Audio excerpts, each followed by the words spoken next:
Queridos alunos, estamos voltando à cena mais uma vez para dar continuidade à explicação do conteúdo da apostila.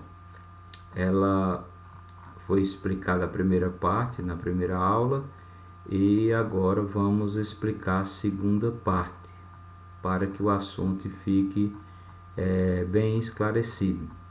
Eu gostaria de ressalvar que não se trata precisamente de uma aula, aula expositiva, mas de um esclarecimento, digamos assim, do conteúdo da apostila. Não tem como eu dar uma aula de forma detalhada, porque eu não tenho quadro em casa que possibilitasse fazer isso.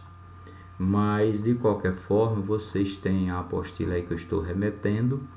Eu elaborei de uma forma bem didática, dando destaque em negrito, grifando alguns termos, algumas palavras, e de maneira que vocês vão compreendê-la muito bem se fizer uma leitura atenta e seguir acompanhar com as explicações deste vídeo. É apenas explicitando o conteúdo, como eu já disse.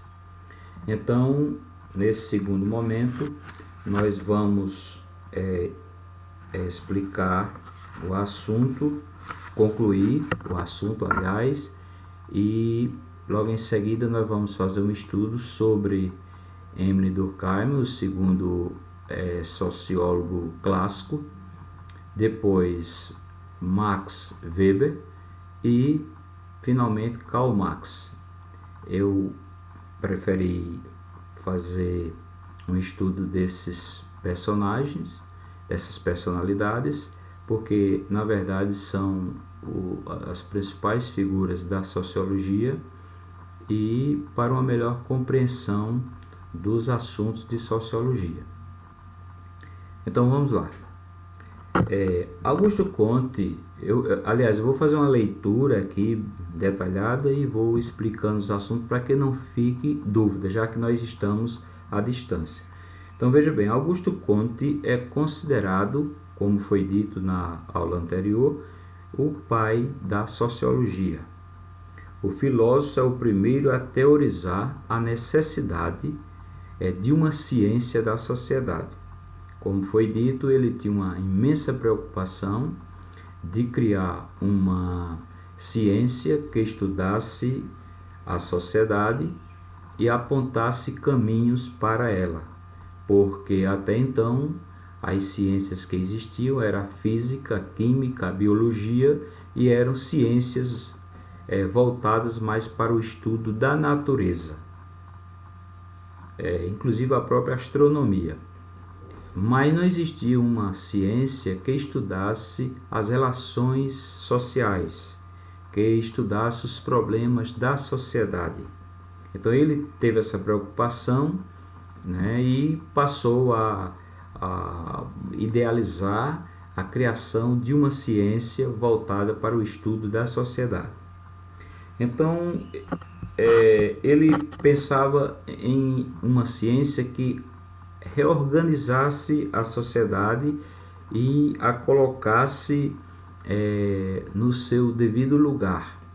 E com isso, essa ciência promovesse o maior desenvolvimento possível.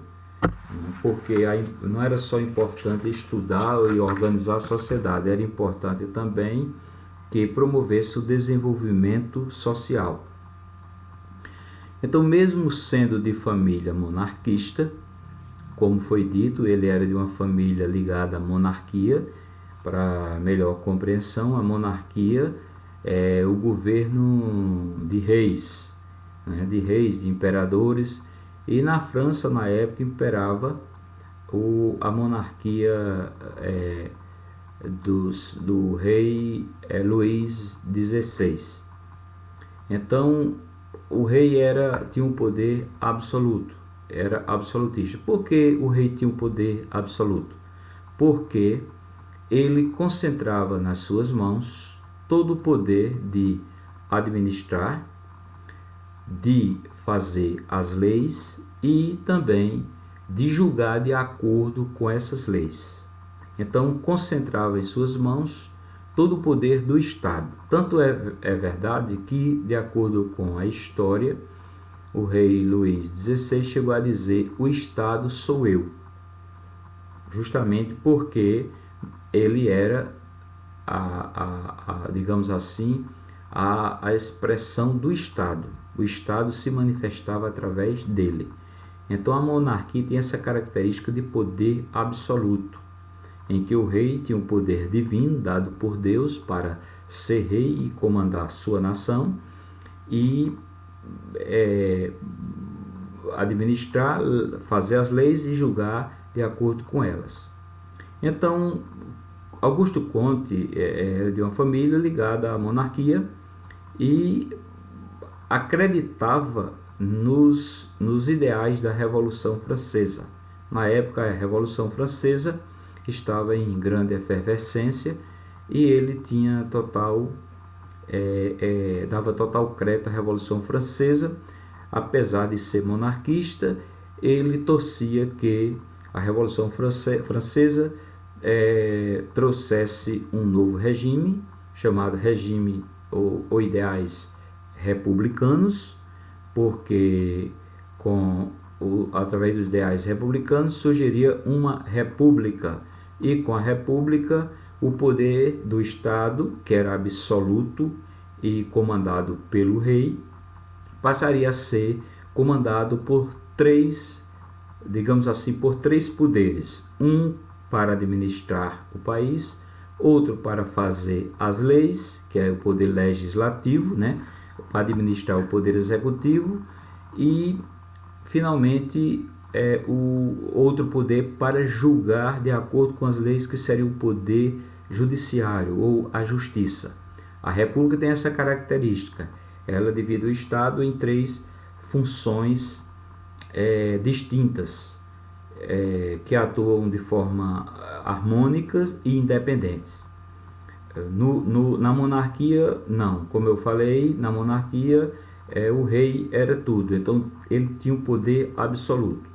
Então Conte, ele torcia muito pelos resultados da Revolução Francesa, porque a Revolução Francesa tinha como objetivo derrubar o poder monárquico existente e implantar uma república, um governo mais democrático, digamos assim, em que o poder seria dividido em três instituições diferentes, ou seja, o poder do Estado teria três funções: a função executiva, que administrava, a função legislativa, que legislava, fazia as leis, e a função judiciária, que julgava as pessoas de acordo com essas leis.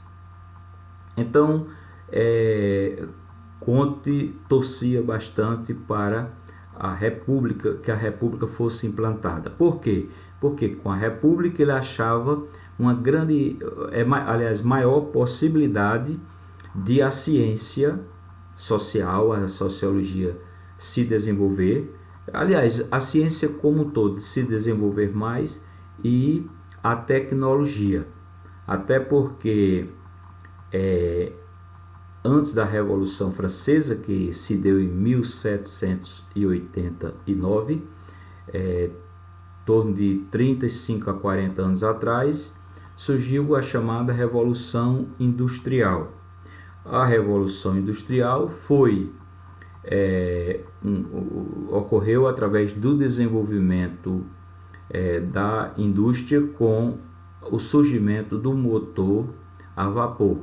A partir do momento que o motor a vapor surgiu, as pessoas que trabalhavam em suas casas, fazendo artesanatos, redes, vamos dizer, os trabalhos de manufatura que fazia em casa, passaram a trabalhar nas indústrias, sair de casa e trabalhar nas indústrias.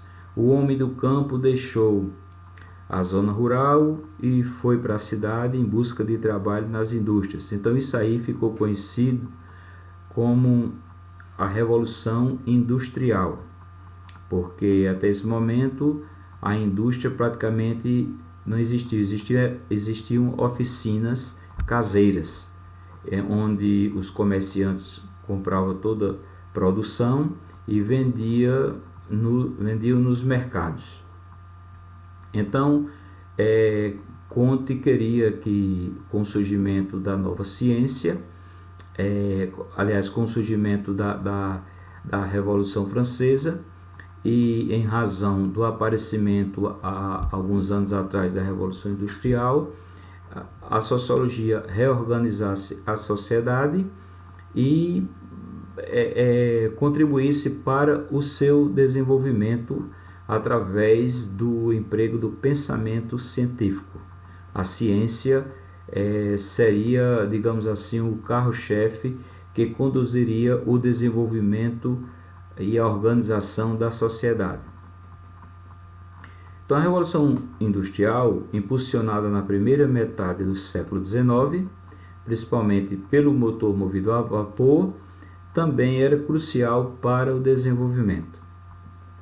Isso eu expliquei, acabei de explicar. No entanto, muitos problemas tinham resultado de grande explosão demográfica dos centros urbanos decorrentes da Revolução Industrial, como o desemprego, a miséria e a forte desigualdade social. Ora, com o surgimento da Revolução Industrial, muitos problemas surgiram, porque houve um crescimento demográfico nos centros urbanos, ou seja, nas cidades. Os homens que moravam na zona rural, no campo, deixaram as suas atividades agrícolas em busca de trabalho nas indústrias na cidade. E com isso houve um grande crescimento populacional. Houve uma chamada explosão demográfica, como consta aí da apostila. Essa explosão demográfica deu margem ao surgimento do desemprego e começou a surgir bolsões de miséria. Em razão disso, também a grande desigualdade social. É bom lembrar que nesse período o trabalhador não tinha carteira assinada, não tinha na época legislação nenhuma dando direito, estabelecendo o horário de trabalho, estabelecendo o valor de salário, não dava direito a descanso de um dia na semana. Era uma coisa desorganizada. E ele, como um cientista social, como um filósofo, que é um pensador, ele começou a refletir todos esses problemas surgidos com a Revolução Industrial. Então, por isso que, posteriormente, com a Revolução Francesa, ele torcia que os ideais republicanos trouxessem a evolução da ciência e da tecnologia para que, através, principalmente, da ciência social, chamada por ele sociologia, houvesse um desenvolvimento de forma que essa ciência apontasse soluções para resolver esses problemas de desemprego, de miséria e de desigualdade social. Comte enxergava que seria necessário criar uma ciência que conseguisse teorizar todos esses fatores para apontar possível saída para eles.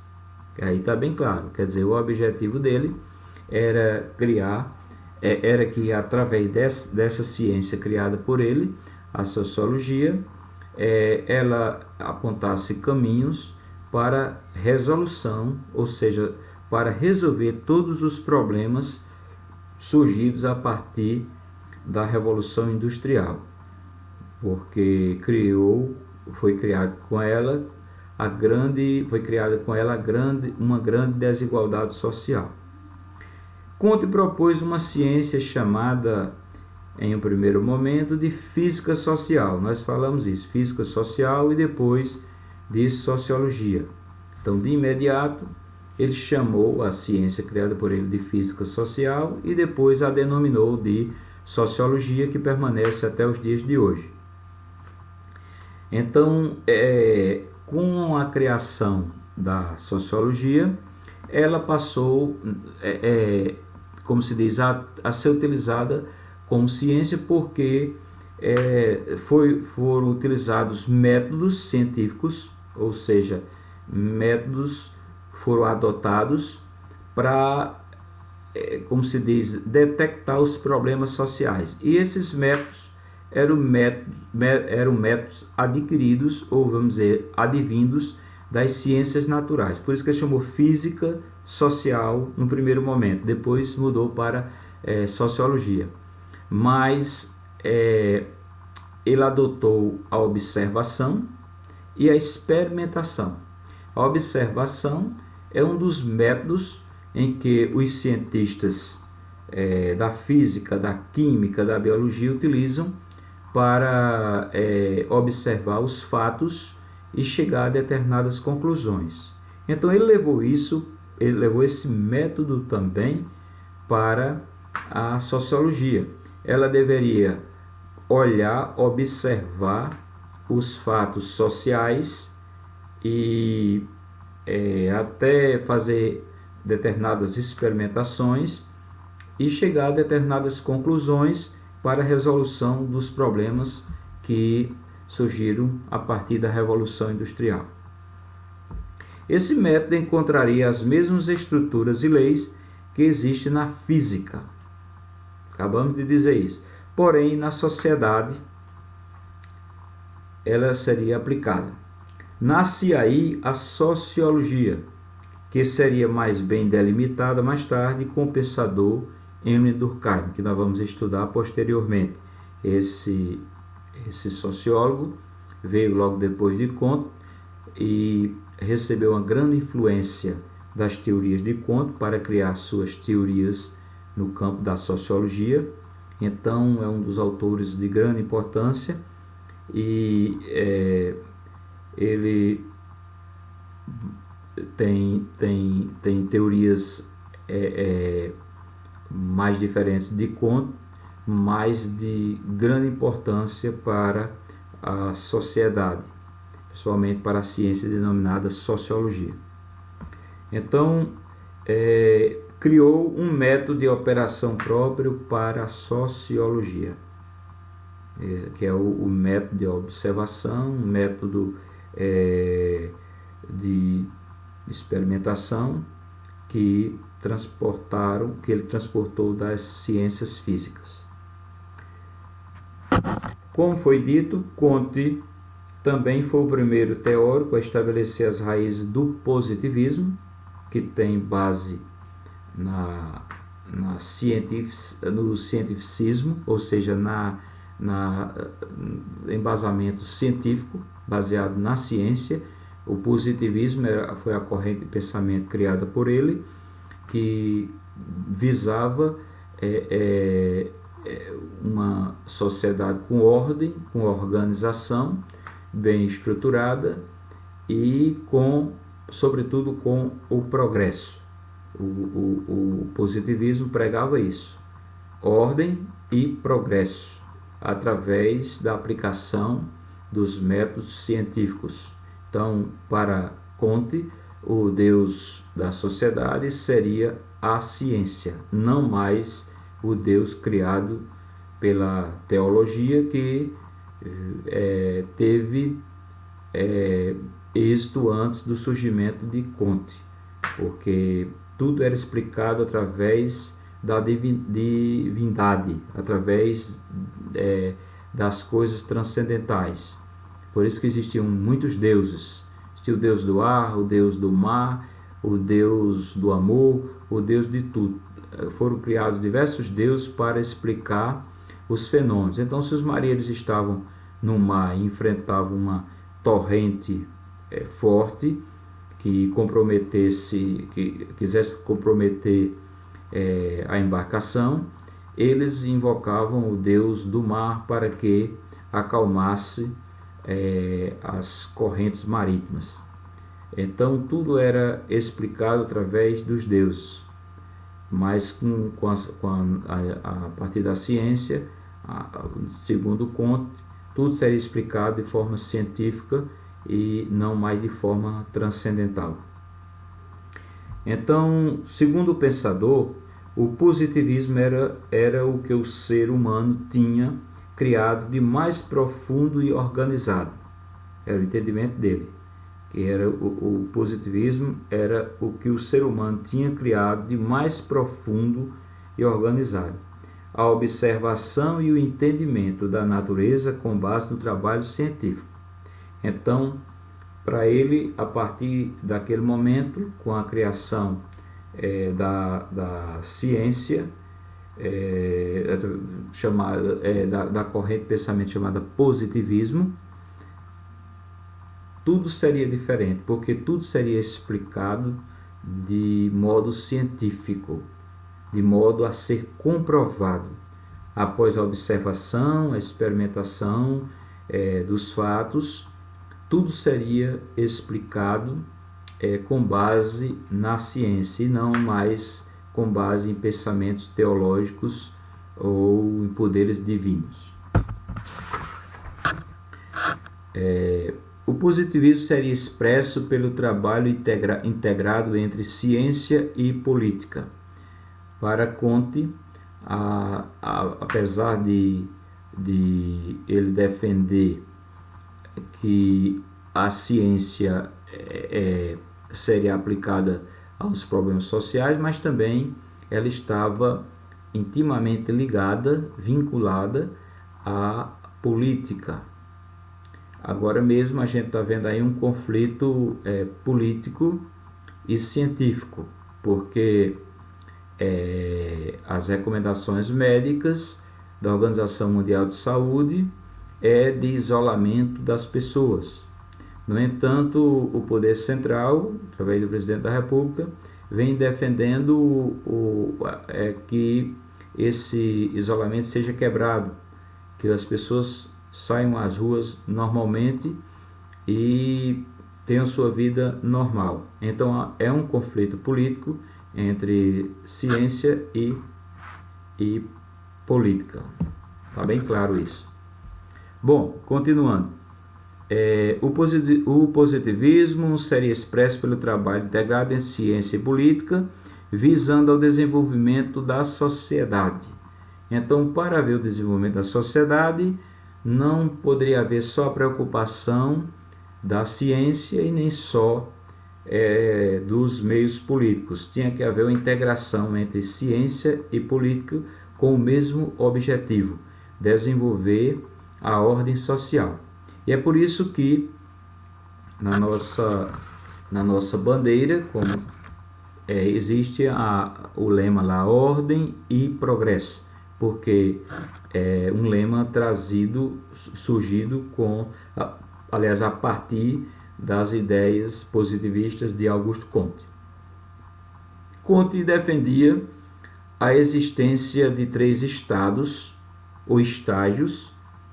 Esses 3 estágios eram os momentos, digamos assim, de desenvolvimento pelos quais passava a sociedade até chegar ao seu desenvolvimento. Então, Comte entendia que o desenvolvimento da humanidade tinha necessariamente que passar por esses 3 estágios. O primeiro estágio era o estado chamado estado teológico. O ser humano, em seus primórdios, necessitava encontrar explicações para os fenômenos naturais. Essas explicações eram fornecidas por narrativas mitológicas e religiosas, pois, ao não conseguir explicar a natureza, os homens criaram seres sobrenaturais para fundamentar as suas explicações. Eu acabei de citar o exemplo dos marinheiros no mar, em que eles invocavam o Deus do mar para acalmar as correntes marítimas e não haver um possível afundamento da embarcação. Então, eles criavam deuses e se valiam desses deuses para resolver os seus problemas pessoais ou sociais. Então esse foi o primeiro estágio ou o primeiro estado da humanidade a caminho do desenvolvimento, em que se baseava em figuras mitológicas. Essa palavra mitológica vem da mitologia, que era como se diz, crenças surgidas na antiga Grécia, em que diversas personalidades eram explicadas de forma, vamos dizer assim, criadas de formas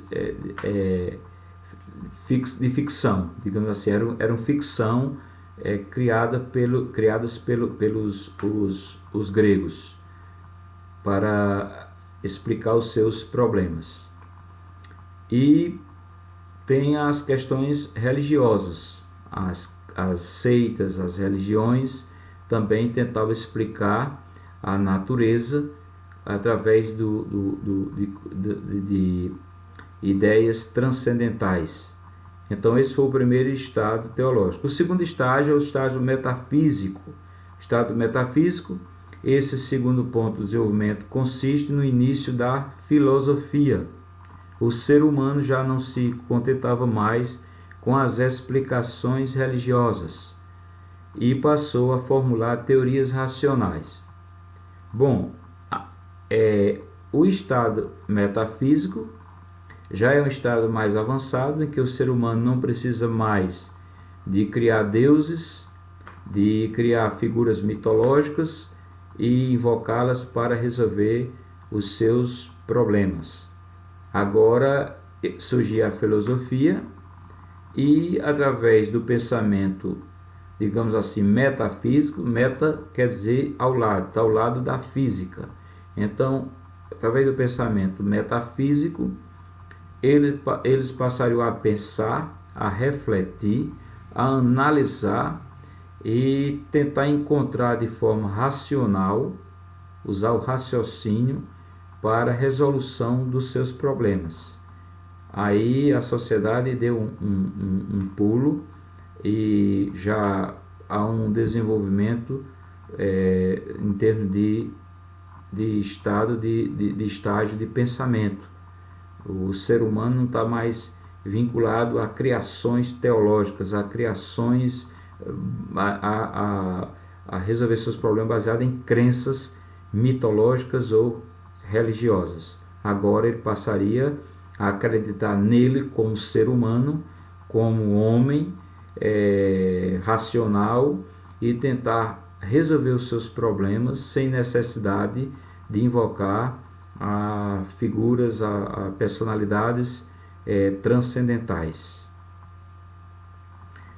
Vem o estado positivo. Aqui já é o estado último, que foi criado por ele, é o positivismo, essa corrente de pensamento que ele criou através dos estudos dele. Esse estágio seria o mais desenvolvido da humanidade. Segundo ele, é o último estágio, é o estágio mais desenvolvido. O ser humano entendeu que, para encontrar respostas sobre a natureza, ele deveria procurar as explicações na própria natureza. Então, se no segundo estágio ele usava a filosofia para pensar, para refletir, para descobrir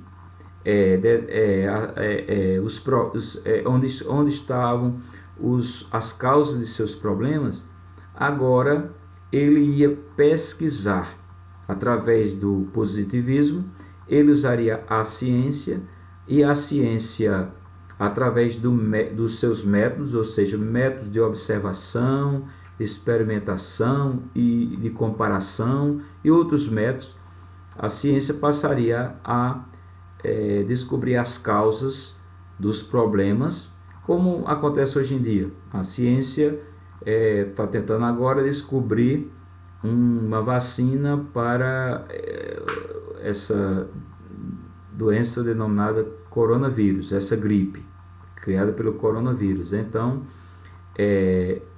para Augusto Comte, esse seria o último estágio em que a ciência estava como se a humanidade estava mais evoluída e passaria a resolver seus problemas mais não de forma teológica nem somente metafísica, mas através do uso científico da ciência para a resolução dos seus diversos problemas, no campo da biologia, no campo da astronomia, no campo da economia, no campo da psicologia, da psiquiatria, em todos os campos.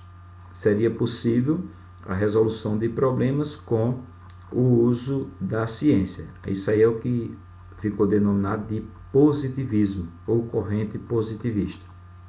Nesse ponto, haveria o desenvolvimento das ciências e de um modo de pensar o mundo por meio do entendimento desse como algo que está dado fisicamente. O estágio positivo seria marcado pela física, pela biologia, ciência que junto com a sociologia seria mais desenvolvida para Kant, e pela busca incessante do progresso. Então, à época, as ciências mais estudadas eram a física e a biologia. Então, ele entendia que com a criação da biologia e juntamente com a física, com a criação da sociologia, juntamente com a física e a biologia, então essas três ciências resolviam todos os problemas que a sociedade necessitava. No entendimento de Comte, a ciência não deveria ser vista como uma forma de acúmulo de conhecimento, pelo próprio conhecimento, mas porque esse acúmulo resultaria do desenvolvimento da humanidade. Então, no entendimento dele, não era o bastante o cientista adquirir, e aqui diga-se o cientista social, o sociólogo, adquirir conhecimentos, acumular conhecimentos e não resolver os problemas sociais. O interessante era o desenvolvimento da humanidade. Para ver o desenvolvimento da humanidade, teria que se usar as condições científicas até então existentes e buscar organizar a sociedade de modo a que todos os seus problemas fossem solucionados.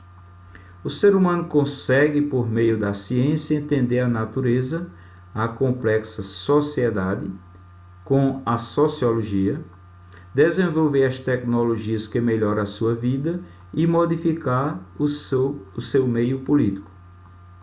A política seria, na teoria kantiana, fortemente influenciada pelo conhecimento científico. Isso aqui nós já falamos.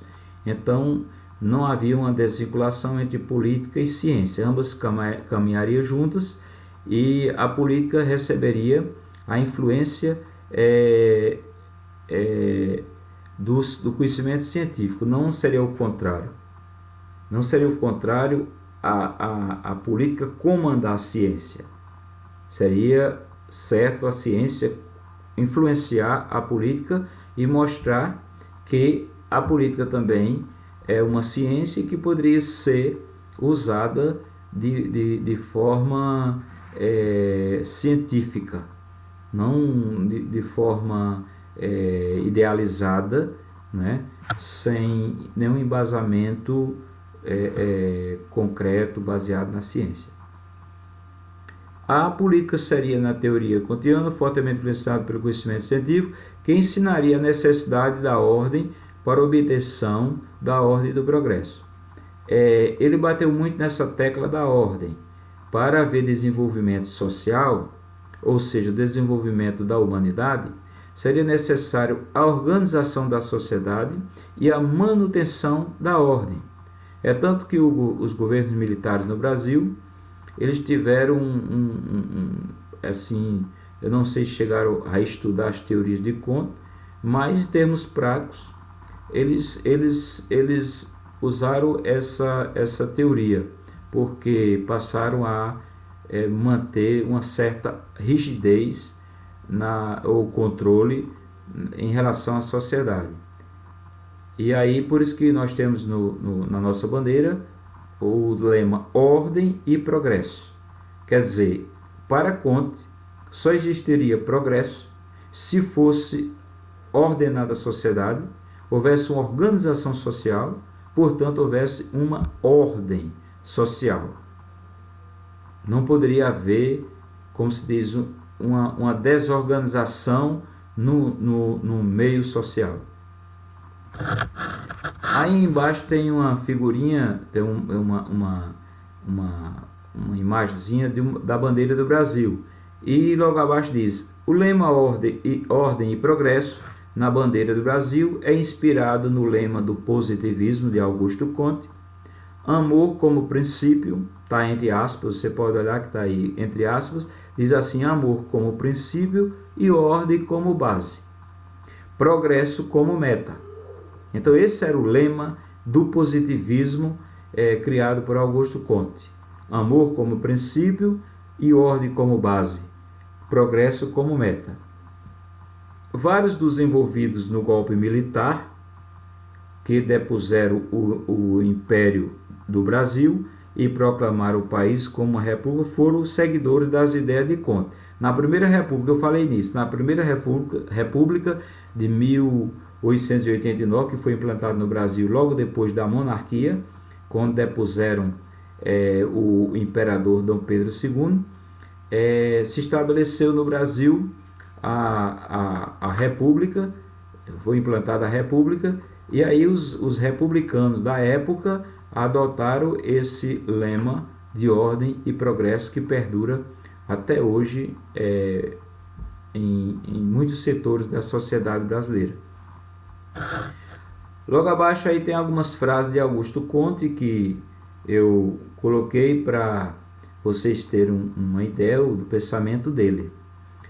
O amor por princípio e a ordem por base, o progresso por fim. É a frase que nós acabamos de ver em relação à bandeira do Brasil. Todos os bons intelectos têm repetido, desde o tempo de Bacon, Francis Bacon, que foi um filósofo, um cientista inglês, que não pode haver qualquer conhecimento real senão aquele baseado em fatos observáveis. Veja bem o que ele diz. Não pode haver qualquer conhecimento real senão aquele baseado em fatos observáveis. Por que ele disse isso? Porque, como ele criou a teoria positivista baseada na ciência, então só poderia, no entendimento dele, haver conhecimento real, verdadeiro, se fosse baseado em fatos observáveis, em que eu pudesse ver os fatos. Aí realmente se tratava de uma realidade.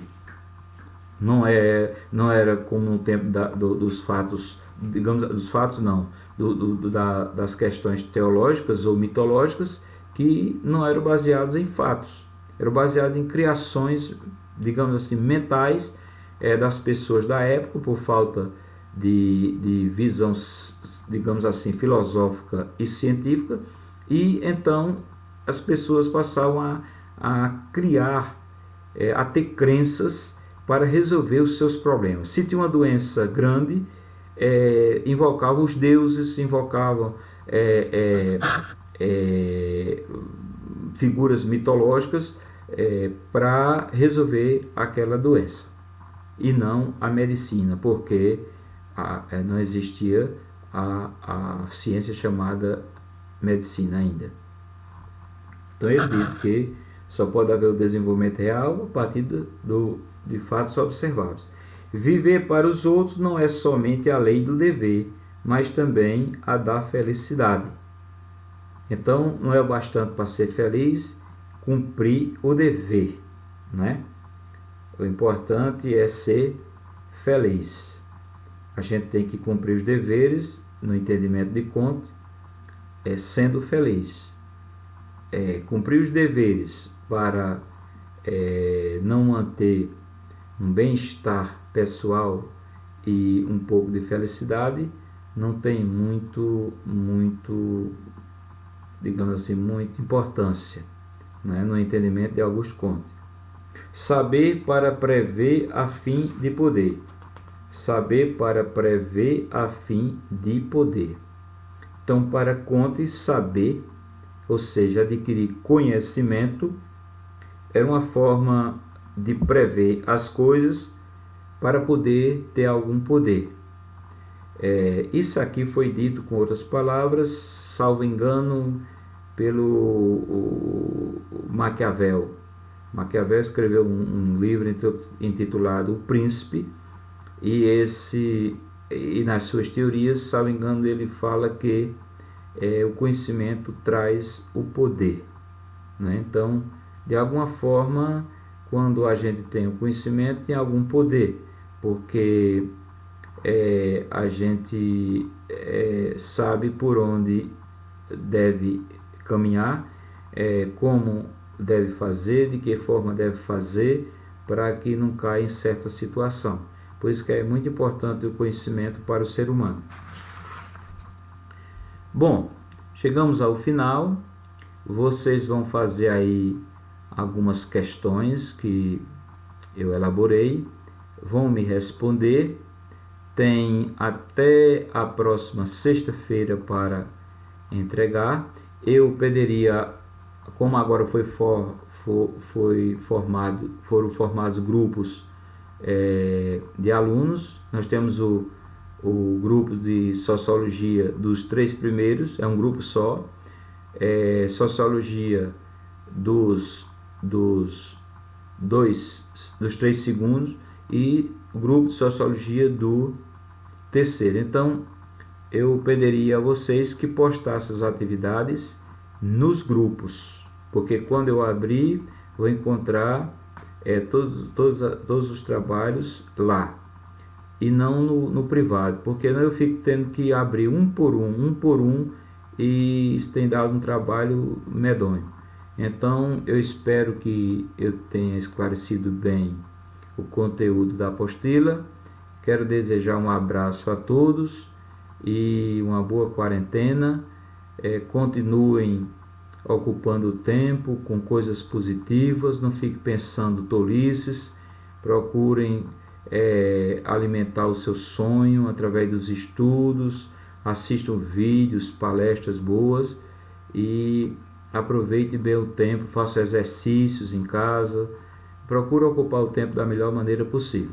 Então, um abraço a todos e até a próxima aula.